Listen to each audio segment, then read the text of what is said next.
Hello ladies and gentlemen, welcome to my video. This is today's question. No doubt it is a challenging one, but if you have a basic understanding of integral calculus, the limits, and trigonometry, you should be able to follow this video and understand the solutions. Hence, the final answer is a non-zero, a nice integer number.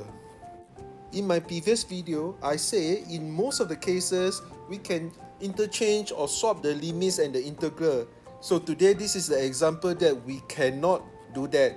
Let me explain by assuming we swap.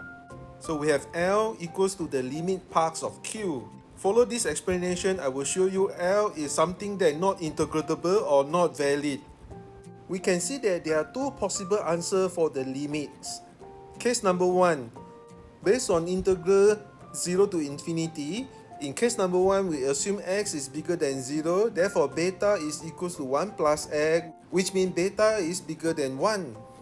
Therefore, L equals to limit n approaching infinity, n multiply cosine and then x plus sine x, divide by beta power n, which is equals to 0.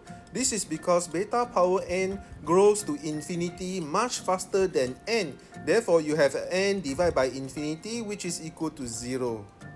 For case number 2, x is exactly equals to 0, which means beta is 1 plus 0, which is equals to 1.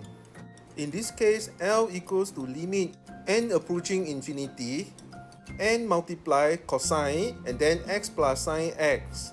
The beta is no longer needed because it is equals to 1. So L equals to infinity multiply cosine and then x plus sine x. For any x value including infinity, cosine infinity and sine infinity is what we call indeterminants. We know it is from -1 to 1, but we do not know exactly what value. From this example, we can see that if L is indeterminants, undefined, 0 or infinity, it is not useful. In fact, it is illogical. So therefore, we should not swap limits with integral. If we get such L, that indeterminate, undefined, 0 and infinity, it is meaningless to do integrations. Let's go back to the original question Q's. We are not able to solve the integral and we proven that swapping the limit first is not the solution. Therefore, we can consider substitutions. Define t equals to x divided by n. Therefore, x equals to t divided by n. dx equals to 1 over n multiplied dt. When x equals to 0, t equals to 0. When x approaching infinity, t also approaching infinity. So Q equals to limits n approaching infinity, integral 0 to infinity, cosine t divided by n plus sine t divided by n, and then divide by 1 plus t divided by n, the whole thing power n dt. Still, we can't solve the integration of this. Why not we swap again to see can we get a valid limits. Let's focus on the limits part of the question Q. Define it as L1 because L has been used. So let's try to solve this thing. Can we solve it? For the cosine and sine function, we can directly put the infinity into n. And then limit n approaching infinity, 1 plus t divided by n, and the whole thing power negative n.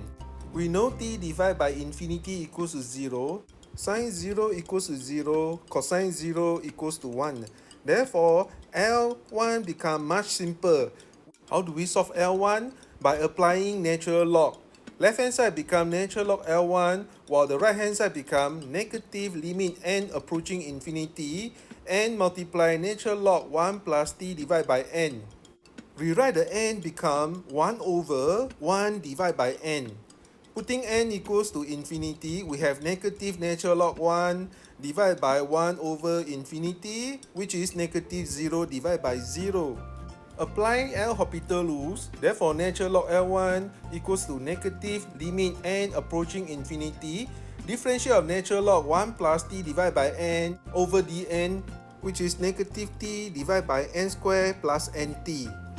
Divide by differential of 1 over n over dn, or multiply negative n squared, which is equals to negative limit n approaching infinity, t divided by 1 plus t divided by n. which means natural log L1 is equals to negative t, or L1 is equals to e power negative t. Let's put the limit L1s back to the original question Q. Now we can see that the integrands of Q become so simple, which is e power negative t.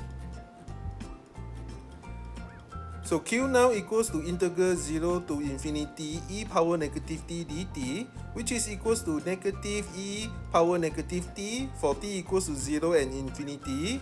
So this is what we have. We know e power negative infinity approaching 0 and e power 0 equals to 1. Conclusion, the final answer of this question is equals to 1. Thank you for watching this video until the end. Please continue support my channel, subscribe, give a like and share my video with others. See you tomorrow for new video. Bye bye.